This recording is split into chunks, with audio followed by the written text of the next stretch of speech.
the way I found out about you was in 2013 when you flew out, I think, in Hong Kong, and you did your Snowden meeting with them, conversation, the whistleblowing. Since Snowden, Assange, a lot of things have happened to give birth to the next Snowden and Assange to come out, right? Mm-hmm. You got Epstein. We can find out a lot about that. You got Biden's camp. We had to wait till Twitter files to learn about that. You have a lot of different things that's happened. Why do you think we haven't had a Snowden and Assange since Snowden and Assange? Such a good question. I think when there was this spate of whistleblowers, and I think Julian Assange is probably one of the most visionary people of the last 50 years in terms of his understanding before anyone else's that in the age of the internet and with everything being maintained in a digitalized form, that the great leaks, the way we're going to find out the big stories about what power centers are doing, would be through mass digital leaks. I think people forget, when there was this Pentagon Papers leak in the early 1970s where Daniel Ellsberg discovered the government was systematically lying to the American people about the Vietnam War, and Daniel Ellsberg was working on the inside of that, was originally in favor of the Vietnam War, came to really understand it was a lie, and he wanted to leak. There was this big, massive internal study that the Pentagon did about Vietnam called the Pentagon Papers, where it basically concluded everything they were telling the public was a lie. They were telling the public we're about to win. Internally, they knew the best they could hope for was a stalemate, and likely they were going to lose no matter what they did. You had tens of thousands of American soldiers dying, hundreds of thousands of Vietnamese being killed. And he decided very bravely to leak this to the New York Times and the Washington Post because he felt like he couldn't live with himself if he concealed the truth. And his big challenge at the time was, how do you take 40,000 pages and deliver them to the New York Times and Washington Post without getting caught? He literally went to the pharmacy and with a big bag of nickels and used the photostat machine. And Julian understood that now that everything's digitalized, everything could be transported and sent in a matter of minutes with great ease. And that was the future of reporting and leaks, and set up a system to make it capable of being done with anonymity. And that's what led to so many of the leaking stories that led to Snowden and other ones like it. And it was visionary, and that's why they wanted to set out to destroy Julian Assange. And one of the things that started happening was, and this was under the Obama administration, is the Obama administration was far more aggressive in trying to destroy this process, destroy journalism, destroy sources than anyone else. They took this 1917 law called the Espionage Act, which was actually introduced by Woodrow Wilson to justify the imprisonment of people speaking out against U.S. participation in World War I. And it was an incredibly draconian law. It was intended to be that way. And it was never really used before against leakers, against people in Washington leaking classified information to journalists, which happens literally every day. And the Obama administration got obsessed with destroying leakers. You had Chelsea Manning, who was an Army private in Iraq. She discovered hundreds of thousands of pages showing war crimes of the U.S. in Iraq and Afghanistan, sent it to WikiLeaks in a matter of about 6 seconds. That was, part of Julian's theory. Mm-hmm. And it was all done. She had no more access to classified information. She got caught. She was out of the military. No more ever a threat. She had no more access to classified information. They didn't just imprison her. They imprisoned her in the harshest possible conditions. I visited her in Fort Leavenworth, which is in Kansas. I mean, it was not a joke. Same with Snowden. Snowden leaked to us. He didn't get caught, but he came forward and identified himself as the leaker because he felt he wanted to explain himself. And they charged him with, massive felonies under the Espionage Act. And the question was why? Even if you think what he did was wrong, why do you need to put him in prison for the next 50 years? He has no longer any access to classified information. And it was very obvious they were trying to create this climate of fear where anyone thinking about maybe I'm going to be the next Edward Snowden or be the next Julian Assange had to understand that if they did so, they weren't going to just go to prison. They were going to have their lives completely destroyed. I mean, look what they did to Julian Assange. They tried to break him physically, emotionally, psychologically. And I think that's become a major reason why. Do you think when a whistleblower is doing it, don't you think Snowden and Assange, and you're going to know this better than I would, don't you think they know, like, if I do this, my life's going to change? We've all seen the movies. We've all seen the documentaries. Don't you think they're sitting there saying, I know if I release this, I feel like they're typically not money-driven. It's crusade-driven. It's correcting an injustice. They feel the world needs to know this. And they kind of know you're going to suffer the consequences of doing this, right? So wouldn't that be like the DNA of the next whistleblower to come out saying, I know I'm going to get in trouble anyways? Yeah, it's a good point. It's for me, it's what makes people like that so admirable. I mean, think about what Snowden had in his hands. He could have sold that to Russia or China or any U.S. adversary and lived, the rest of his life extremely rich. He didn't do that. He brought it to American journalists. And when he brought it to us, he said, be extremely careful. Don't publish anything that might be, he was a very conservative whistleblower in that sense. Julian, too. Julian was very cautious in terms of how they released, especially the first years of release. They would redact everything. They would withhold things. They tried to work with the State Department to get State Department input. At the same time, of course, they understood they were sacrificing their liberty for a cause. For me, that's what makes them so noble. I don't, though, think they anticipated that their lives would be completely destroyed. You don't think so?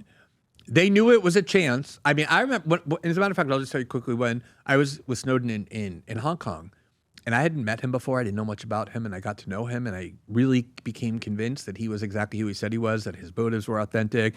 Sometimes with these people, they're like a little crazy, they're disillusioned, they're like, on the margins of society, they're disgruntled. He wasn't any of those things. It was almost like he was so pure. That's the picture, right? Is that the hotel room picture? That's the picture. We went back and visited him. That's myself and my husband David. That's Laura Poitras, who directed Citizen4, which won the Oscar about the work we were doing, and then there's Snowden. So that's about a year after. The scene from the film, if you go up into the right-hand corner there, that's myself and Snowden. I think that's on the second or third day of being in Hong Kong, where we were going over the files. That was all from Laura Poitras filming. So I became very convinced of the authenticity of his motives. And it's a great point, because we would ask him, what's your plan for getting out of here? Like, the idea was we were going to start publishing while we were there. We had to start publishing as quickly as possible for a lot of reasons. And we were in Hong Kong, and the question was, how are you going to get out of here? And he said, you know what, he didn't want to involve us in that, because he knew if we were involved in his escape plan, we could then be criminally charged with aiding and abetting a fugitive or crimes like that. But he didn't really have a plan. He didn't really care. And the whole time I was working with him and becoming more and more respectful and admiring of what he had done. He's 29 years old. He has a beautiful girlfriend, his high school sweetheart, making a lot of money, has a great future ahead of him, sacrificed it all because out of conviction, he really believed it was wrong for Americans not to know what the government was doing to the internet. Not obviously the details of it, that's fine, keep that classified, the methods that you spy on people, but just the fact that they had converted the internet into this unprecedented weapon of surveillance and coercion and monitoring.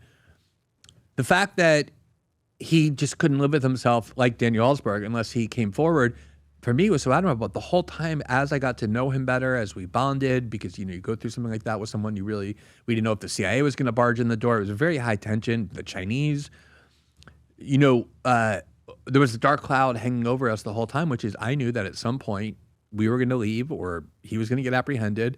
And the next time I would see him would be on television, where he would be wearing an orange jumpsuit in shackles, ready to go to some high security, national security dungeon. And he was ready for that. So you are right.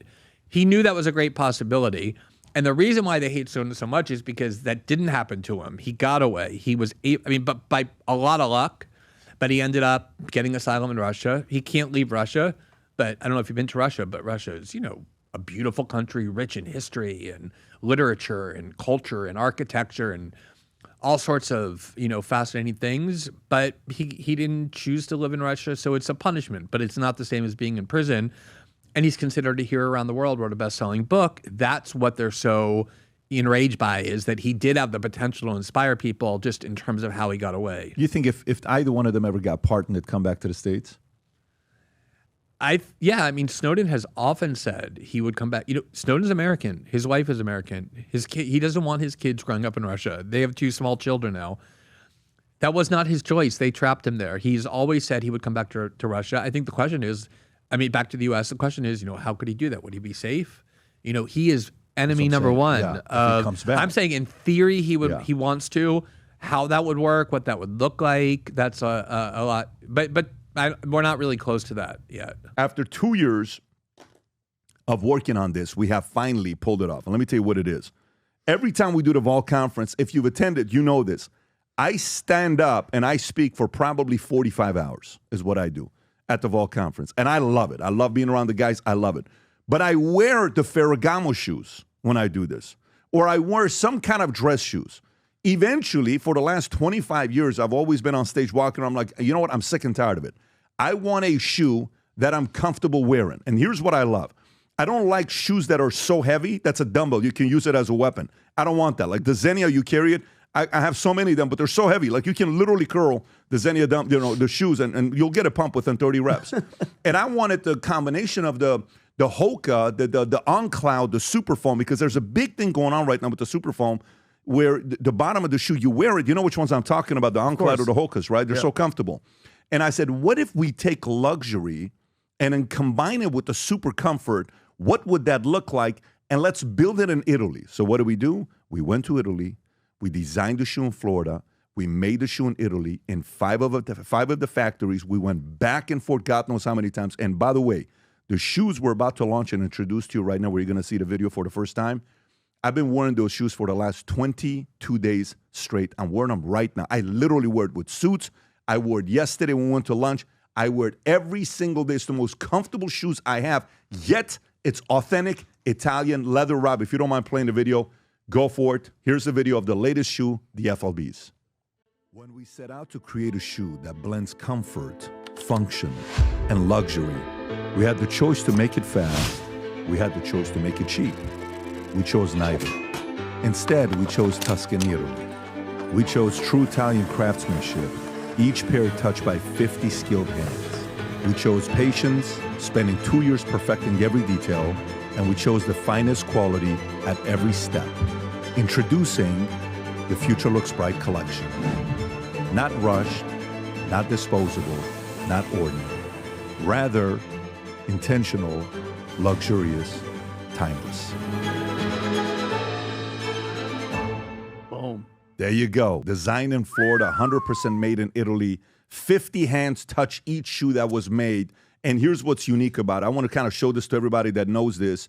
And I've worn pretty much every one of these shoes. So if you compare this, the Italian leather, of course, it's made in Italy. It's not assembled, made in China, assembled in Italy, 100% made in Italy, assembled in Italy. It's FLBs, Berlutis, which are $1,840, Ferragamos are $895, Xenias are $1,190, and Gucci's are $950. Leather premium lining, all of them except for Gucci. Laceless feature, it's the FLBs, the Berlutis, you have laces, Ferragamos laceless, and then you have also the Xenias, and then the Gucci's have the laces. I don't want to wake up in the morning, put laces on. I want to get out the house. Took me 3 seconds to put my shoes on today. Craftsman, 5 different Italian factories all made this shoe. Berlutis are the same as us, as well as FLB. But the only shoe, these trainers, the only one in the world today, according to the factories that told me this in Italy, that has the super foam, the only one that has the same super foam used in the On Clouds and the Hokas, it's the FLBs, and they're officially out, and you can place the order. Here's a challenge. We only have 1,000 of these pairs. And when you say 1,000 of these pairs, they start from size, I believe, is it 8? It goes 8, 9, 10, 10 and a half, 11, 11 and a half, 12, 13. Those are the sizes that we have. And the shoes that you can get today, the colors, you have access to, Rob, if you can go back there, you can have access to those browns, which is absolutely beautiful. And by the way, the brown on the bottom, the stitching on the side is a left stitching. If you can change the picture, and on the bottom it says the future looks bright. Look at the white lines on the side. It's beautiful. The only ones we have right now that you can get sent out today are the black and the browns. If you do want the white to pre-order, I would highly recommend you do so. They're going to come out the second week of December. So the white and the navy blue comes out the second week of December. The browns and the blacks are available. If you believe the future looks bright as much as we do, go place the order. There's nothing like sitting in the boardroom with your trainers and you put your feet over your knee and people look at the bottom of your shoe and it says future looks bright. That's how you get deals done. All right, so they're out. I'm excited to announce it, and I'm very happy for people to go sport it. When you get them, take pictures, send it our way. We're going to show all these shoes, all the pictures that are being taken. I already got a bunch of them sent to me on Instagram. Go to vtmerch.com, place your order. It's all over the website. Maybe buy it for your husband, buy it for your brother, buy it for your coworkers, buy it for your best salespeople if you want to let them know the future looks bright. If you enjoyed this video, you want to watch more videos like this, click here. And if you want to watch the entire podcast, click here.